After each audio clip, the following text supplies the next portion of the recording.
एक दिन शारदा गाय का दूध निकाल रही होती है। अरे शारदा, गाय का दूध भी तुम निकालती हो? तुम्हारी सास कुछ काम करती नहीं? अरे नहीं नहीं कमला, मेरी सास बहुत काम करती है। वह अंदर बर्तन मांज रही है, इसलिए मैं गाय का दूध निकाल रही हूँ। मेरी सास मेरा बहुत हाथ बटाती है। अरे तुम दूध निकाल रही हो या आते जाते लोगों से बातें कर रही हो? नहीं माताजी, मैं तो बस 2 मिनट कमला से बात कर रही थी और कुछ नहीं। हाँ मायावती जी, वह काम ही कर रही थी। मैंने ही उससे बात करना शुरू किया था। हाँ माँ जी, मैं अपना काम ही कर रही थी और 2 मिनट सहेली से बात भी कर ली तो क्या हुआ। और इतनी ही जल्दी है तो खुद निकाला करिए। एक तो सहेली के साथ टाइम पास कर रही हो और ऊपर से मुझसे बहस कर रही हो।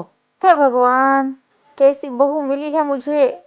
अब गाय का दूध भी सास को ही निकालने को कह रही है। अब क्या हुआ इन दोनों को?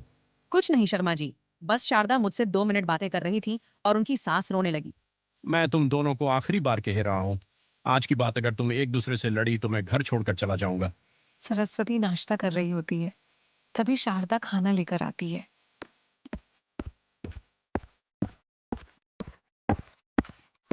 अरे माँ जी, आप बिस्तर पर बैठकर क्यों खा रही हैं?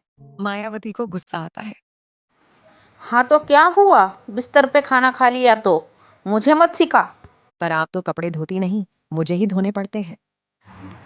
हे भगवान, कैसी बहू मिली है मुझे। ये सुनने से पहले, देखने से पहले मैं धरती में क्यों नहीं समा गई। अरे यार, फिर से इसकी नौटंकी शुरू हो गई। अरे बहू, इसे चुप करा, मेरे कान के पर्दे फट रहे हैं। हाय राम, इसी दिन के लिए घर में बहू को लाया था। ससुर के साथ मिलकर सास की बुराइयां कर रही है। दुनिया में इंसानियत नहीं रही। घोर कलयुग है, घोर। मायावती अपने घर में बैठी होती है, तभी पड़ोस की सरिता देवी वहां आती हैं। अरे, ये बुढ़िया यहाँ। अरे सरस्वती बुढ़िया, तुम यहाँ। वो शारदा ने दही मंगाया था। ये ले शारदा, तेरा दही। धन्यवाद सरिता जी, मुझे बहुत दिनों से दही चाहिए था। आप बहुत अच्छी हैं। कैसे बात करती हो शारदा? पड़ोसी पड़ोसी के काम नहीं आएगा तो कौन आएगा? हाय राम, कैसे दिन आए हैं मेरे। अपनी ही सास के सामने दूसरों की तारीफ कर रही है ये। अरे मायावती, अब इसमें रोने वाली कौन सी बात है? अब मैं क्या मुंह दिखाऊंगी बाहर के लोगों को। ठीक है, मेरी गलती है। रोना बंद कर मेरी माँ। मायावती कुछ सामान लेने के लिए राशन की दुकान की ओर निकलती है।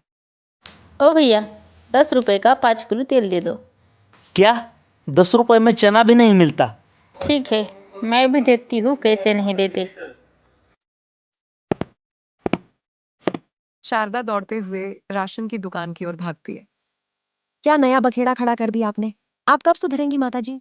हर वक्त किसी ना किसी चीज के लिए आप रोती रहती है। क्या मतलब? तमाशा लगा कर रखा है। ये मुझे 10 रुपए का 5 किलो तेल नहीं दे रहा। वो भला इतने कम पैसे में तेल कैसे देगा? आप बीच में मत बोलिए, ये मेरी और मेरी सास के बीच का मामला है। हम अपना अपना देख लेंगे। और आप क्या कुछ भी बातें करती रहती है? 10 रुपए में तेल मिलेगा कैसे? हाय, क्यों नहीं दे सकते तुम मुझे 10 रुपए का तेल 5 किलो। मुझे 10 रुपए का 5 किलो तेल ही चाहिए। अब जो होने वाला था किसी ने नहीं सोचा था। हे भगवान, कैसी सास मिली है मुझे।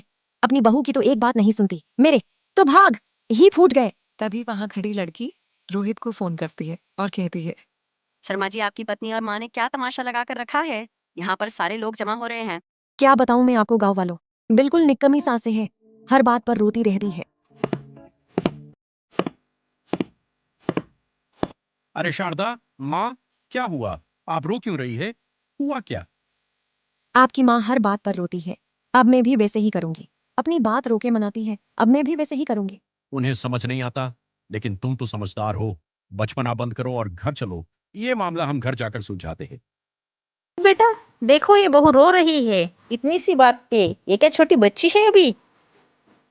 ठीक है, मैं रोना बंद करती हूँ, आपको भी रोना बंद करना पड़ेगा। लेकिन अब मुझे रोने की ही आदत लग गई है। अब आदत ही लग गई है, मैं क्या करूँ, क्या करूँ, क्या करूँ मैं।